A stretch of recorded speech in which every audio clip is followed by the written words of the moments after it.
If thought has cause, which it has,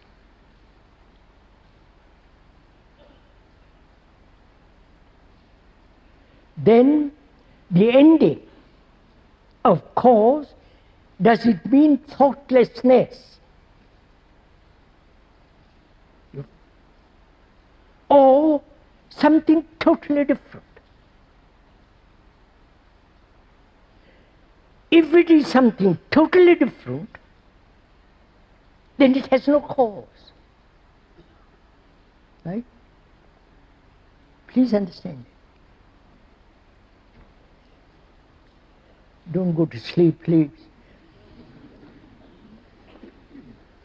This is not an intellectual entertainment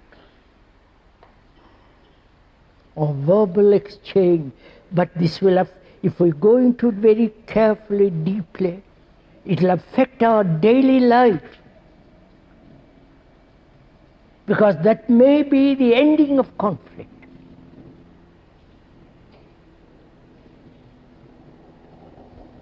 Because our life is in conflict. Our consciousness is in conflict, is messy, confused, contradictory.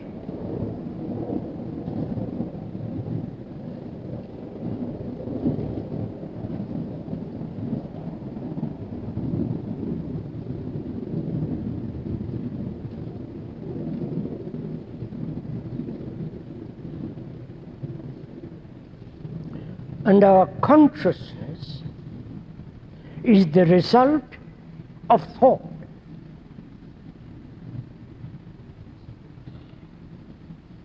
Right? And because thought has a causation, our consciousness has a cause.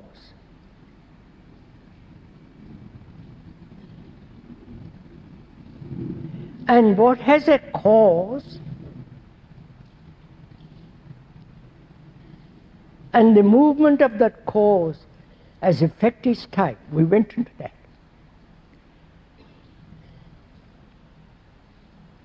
Is there a way of observing without cause? You understand my question? I want to observe all my complex life, my contradictions, one's imitation, conformity, the various conclusions with their opposites. All that is a movement of causation. Right? Of course. I can end that causation by will, by a desire to have an orderly life. The orderly life may be born out of a causation. Right? Because I am disorderly. So, when discovering the disorderliness of my life and wishing to have an orderly life, that orderly life has a causation. And therefore, it is not orderly. Right? Is this clear?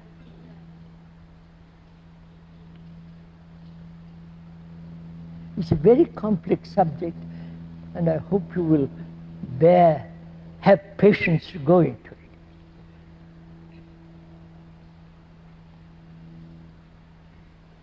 So, has intelligence a cause?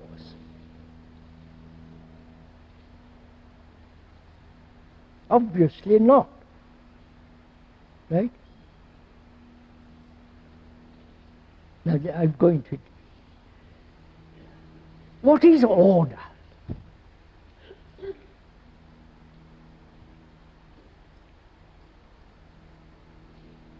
There is the order of law.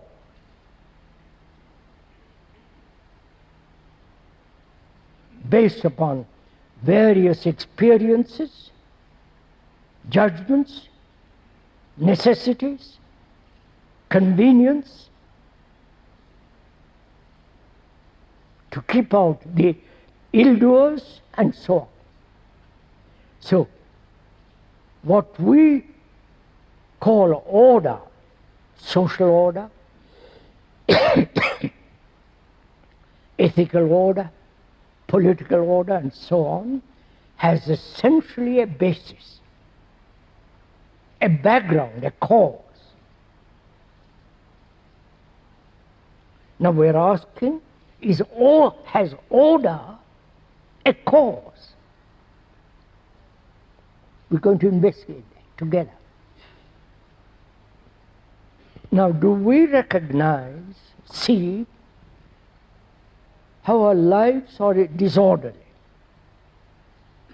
Right? Disorderly being contradictory, conforming, following, accepting,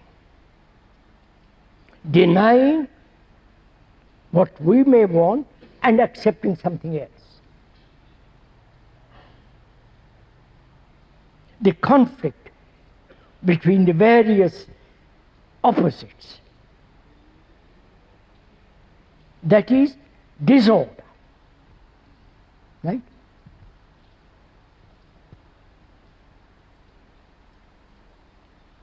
Because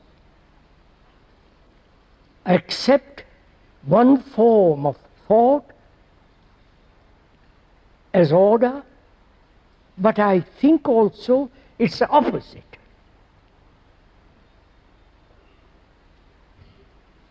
The opposite may create disorder. So that I'm living always within the field of these opposites, right? So, will disorder end, completely end in my life, in our lives, if I want order? I want to live peacefully. I want to have pleasant life, companionship, and so on and so on. That desire is born out of this disorder. Get it?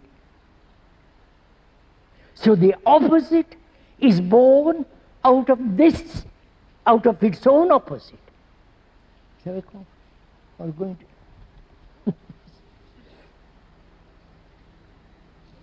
I'm angry, I hate, I mustn't hate, therefore I'm striving not to hate. And not to hate is the outcome of my hate. Right? If there is no hate, it has no opposite. Right? So the ending of hate has no result. I wonder if you capture all this.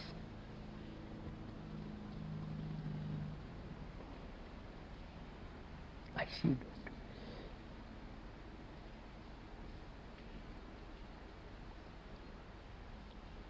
You see, thought has created disorder. Let's see that fact. Thought has created disorder in the world through nationalities, through division. I am a Jew, you are an Arab. I believe and you don't believe. You follow? Those are all the activities of thought, which in itself is divisive. In itself, it can't bring unity, because in itself it is divisive, fragmented. That which is fragmented cannot see the whole. Right? So, I discover that my consciousness is entirely in disorder, and I want order, hoping thereby I'll end conflict. There is a motive. That motive is the cause of my desire to have an orderly life. Right? So, order is born there out of disorder. Right? Therefore, that order perpetuates disorder, which is happening in the political, religious, other fields. I wonder if you see that. Clear?